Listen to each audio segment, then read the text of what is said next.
So, Joe, do y'all like, comment right now, do you like the full beard, the goatee, or the clean face? Let me know. Right. This happened back in 2001, near the end of the year, and only a couple months after 9/11.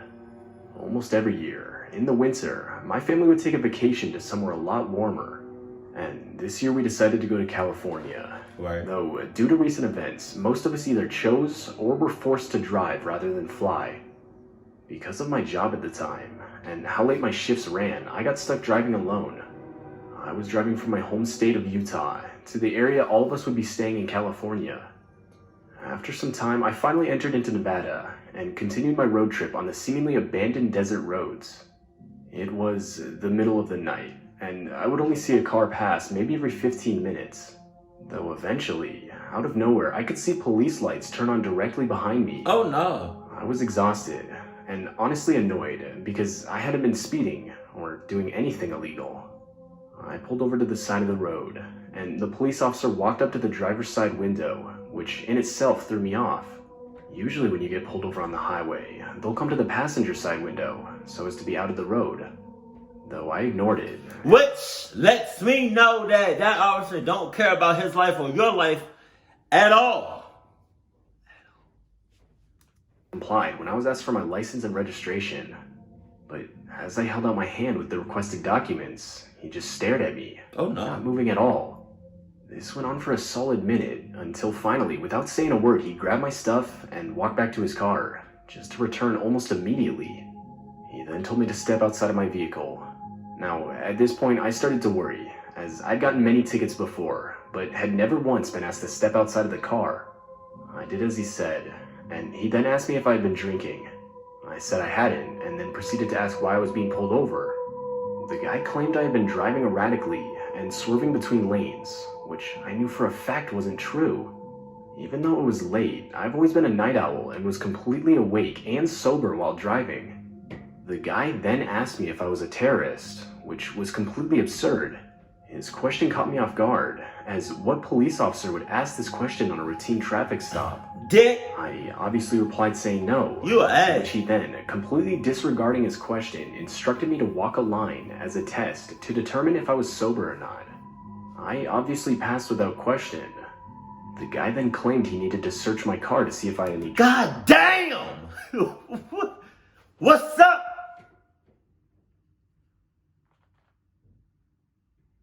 What's up?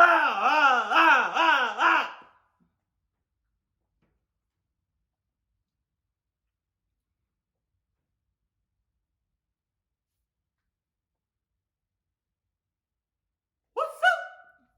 He doing the absolute most. I hate cops that don't got nothing better to do than harass regular people. Like, he might think that you might be like somebody, you might look like somebody they're looking for, but even then, like, Jesus, man, cut off his dick. drugs. I thought about it for a minute, because I knew my rights, but I didn't want to deal with the whole process of refusing, so I gave him the okay. I also knew he wouldn't find anything. The guy opened my trunk and was greeted to a large assortment of knives, which was completely legal. My husband was big into hunting, and for the most part, we shared a car, which is why... That's a little sus. I'm not even gonna hold you. If I was a cop and I saw that, I mean, hey, that's sus. That's sus as shit. My trunk is clean. My whole car is clean. I just want to let you know that. So if they ever find something in there, that's because they planted it there. There were so many knives in the first place. The officer asked about it, and I explained to him that my husband was a hunter. For whatever reason, this really set him off, and he was practically screaming at me that it was unsafe to be in possession of so many. Honestly, this pissed me off, which caused me to start looking around at my situation. I was alone, in the middle of the night on the side of the highway with this supposed police officer. I was only now realizing that this could have been anyone. Who's to say this wasn't some random guy in a fake police uniform? The guy then told me that I would have to do another sober test. I just stared at him for a while and said no. I demanded he call for backup and have other officers come to the scene. I could tell he was thrown off by this. I said I wanted a female officer, and I would no longer comply with anything he said. The guy then told me to calm down, wrote down a speeding ticket, and let me go. What? To this day, I've never paid that ticket, and never heard a word about it. At the time, I was really shaken up by the whole experience. Looking back, I'm confident in saying that I don't think that was a real cop, and that if I hadn't stood up for myself, things would have gone a lot worse. But all them knives? All them knives?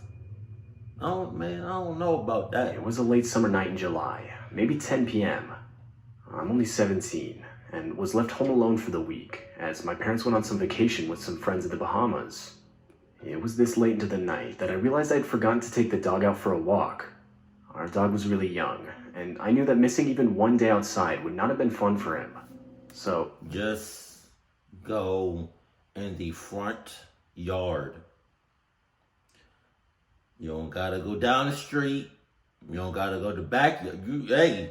Go in the backyard. If it's gated, if it's fenced up, go in the backyard, you know? You don't have to go miles down the street. I figured a late night walk around the neighborhood would have been better than none at all. Oh my God. We were out for around 30 minutes. 30 minutes? I was downstairs in my room playing Xbox with the volume really loud. Though, I swear, I could hear noises coming from downstairs. Hell no. Being 17, I just chalked it up to nothing. But eventually I was forced to mute the TV and listen closer, as the sounds weren't stopping. But of course, right as I muted the TV, there was nothing. I resumed playing my game for another hour, when I heard it again, only louder this time. I was sure I heard it this time, and was honestly a little freaked out.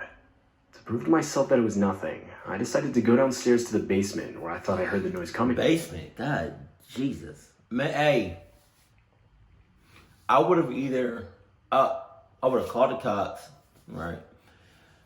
I don't know about hauling ass in his situation at that point, because if you try to haul ass, then you might get clocked up because that person might have heard you, right? Or you could have did it real quick and you might have been safe, depending on how fast you got up out of there, all right? But if worse come to worse, you could have had a shotgun. You know, a little bazooka, you know what I mean? Sat right behind your door, waited for that person to come in, and it would have been wraps.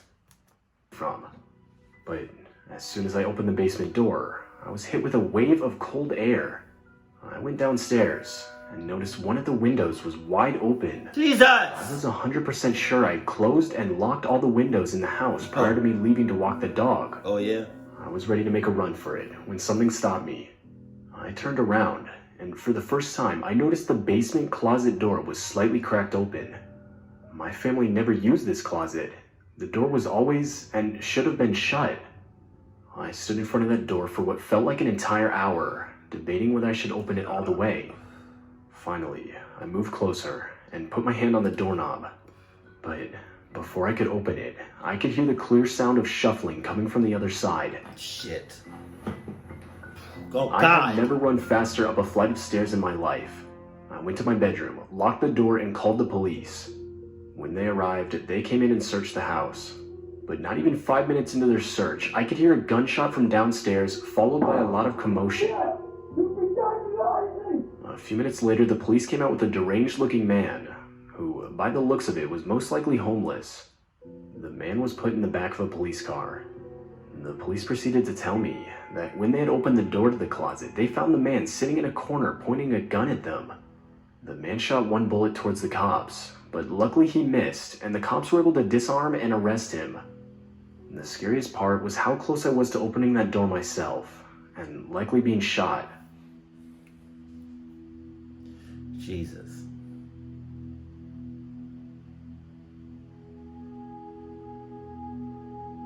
I'm 22 and a truck driver. I've been driving with a rather large company for a few months now. Ever since my training ended, and I got my own truck to drive myself, I've seen some pretty wild stuff. When you're driving the loneliest roads in America, things can really start to get to you, especially at night.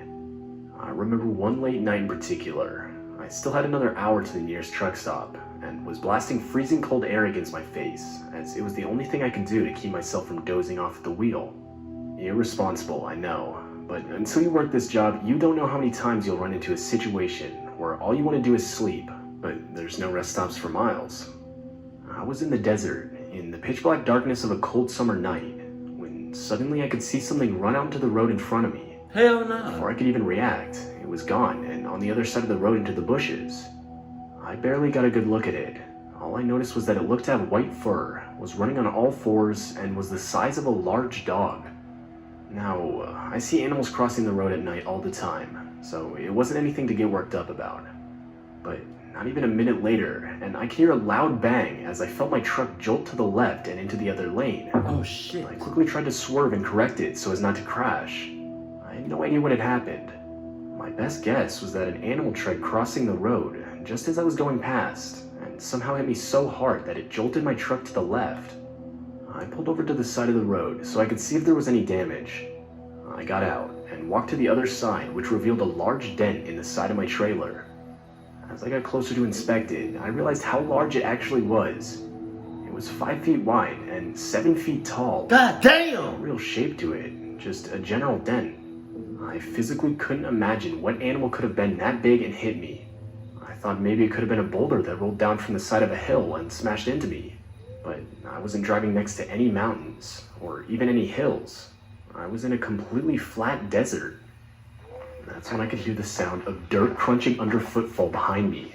I turned around and my stomach dropped. Standing not even 50 feet away from me, I could see some large white creature. The best description I can give would be a very large, yet deformed dog. It then stood up on 2 legs, as if to size me up. It stood a good 7 feet tall with abnormally broad shoulders. I couldn't move. I was frozen in place. We locked eyes with each other for a moment, until out of nowhere it snarled at me and turned around to walk away slowly, now using all 4 of its limbs. I stood there for at least a minute, trying to gather my thoughts. Though, after coming to my senses, I booked it around the front of my truck and back inside, locked... Just stay out there. Just stay out there, because you obviously you wanted some like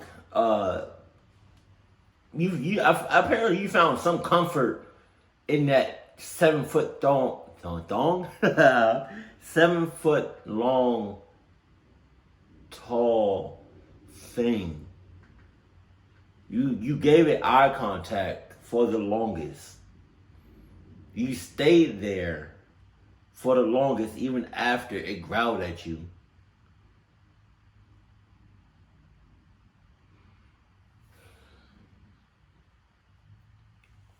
You even pulled it over and got out. So just go off. Follow that thing. Whatever it is. Follow it. You know, become friends with it. Because it seems like you don't care about your life at all. Because if you did, you would not even have got out or slowed down, damn near stopped. So I don't know, man, Jesus. the door. I got out of there as fast as my 18-wheeler would allow. And for the next hour, I was going a lot faster than I care to admit, trying to get to the next truck stop. When I got there, I tried to forget everything that happened to me and go to sleep. Though, sleep was difficult that night. I've never seen anything close to what I saw that night again. And honestly, I don't even know what that thing was. I've ruled out hallucination due to lack of sleep, as the dent in my truck is as real as it gets. I just hope I never run into that thing again. You probably will. And when you, oh shit, it's 4 stories. When I was 16, I used to babysit a lot. It would mostly be for family friends, but I would occasionally be recommended to some family I didn't know, and have to babysit kids I'd never met before. Though, this night, I was babysitting for a family friend of ours, who I provided my services to multiple times in the past. The first few hours were completely normal, though come around 8 or 8:30, the kid, Katie, asked if we could go outside to play on the swing set in the backyard. Now, at this point it was already getting pretty dark, though after much pleading I agreed, but only for a bit. After a few minutes of being outside, I started getting a weird feeling like we were being watched. I can't really explain it, but for whatever reason, all of a sudden I got this feeling. I, of course in reaction, looked around, but didn't see anyone. I, of course, in reaction, just haul that back in the house. That's all I'm saying. Cluck. I need to get some new lights. Just saying. Hell no. Forget all them kids. Though, needless to say, I was still a little freaked out, so I took Katie inside. I also reasoned she had to go to bed soon anyway, so it didn't really matter. I put her to sleep at around 9, and proceeded to go to the living room to watch some TV. But about 10 minutes later, I could hear the sound of rustling outside the house. I figured being the babysitter, I had to check it out, but after... My ass. My ass. That was probably the dumbest shit you could ever have said. Being a babysitter, I had to check it out. All right, bet. That's what you had to do. Being a babysitter, I probably would have either locked the doors, locked everything that can be locked, will be locked. There's that. Or just hauled ass and really is every person, every human for themselves. You know? But you probably should have nothing to worry about if you locked everything that could be locked. But even then, I can't believe you really just said that. Walking outside, I didn't see anything, so I just assumed it was an animal and went back inside to the living room. About 20 minutes later, I could hear footsteps from Katie's room. So, without even a second thought, I went upstairs to put her back in bed. I opened her door, and that's when my heart dropped as I quickly noticed that she was still fast asleep in her bed. Now, while it was dark in the room, I could see somewhat due to the moonlight coming in from the window. I looked in the corner and saw a shadowy silhouette kneeling down looking back at me. I immediately turned on the light in hopes of revealing nothing there. But no, the light revealed a grimy-looking man that I'd never seen before. Before the guy could even move, I ran to the neighbor's house who would call the police. When the police arrived, they found the man in the exact same position as before, but now with the light to the room turned off again. The police would of course arrest the man. The man would later confess that he had been living in the basement of the house for around 6 months, going in and out through a... That's hard to believe. That's really hard to... 6 months? 6 months! You mean to tell me nobody in that house decided to go down to the basement just to randomly check, just check it out. All the cracks, crevices, hard to reach places. 6 months? Hole in the side of the house. He also said that the whole time he had been watching the family while they were outside and while they were sleeping. This experience has haunted me ever since it happened, and I haven't babysat ever since. Jesus.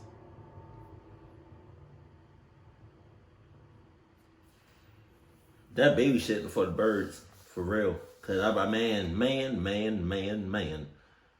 I've never babysat before, but if I did, or maybe I have. Not like to this extent, but like if I were to ever babysit like that, and some shit popped off, if those kids are not right behind me or running the same speed I am, and that's pretty fast,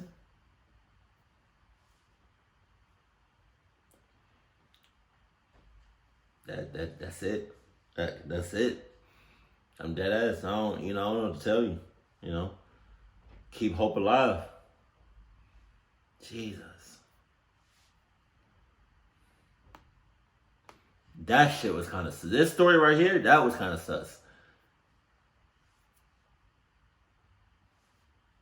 Because I thought, man, whether or not that officer was the real deal or not, I probably would have suspected some sus shit going on. Because I don't know if they said the number of knives, but to have like a lot of knives, that's something to be like suspicious about. I'm not even gonna hold you. This one right here with the truck driver, I would have just kept driving. That ass. But yeah, if y'all want me to react to, let me know what you want me to react to next or in the future. Let me know in the comment section below. But as always, keep it cool, keep it classy, and I love you, stay happy. My family.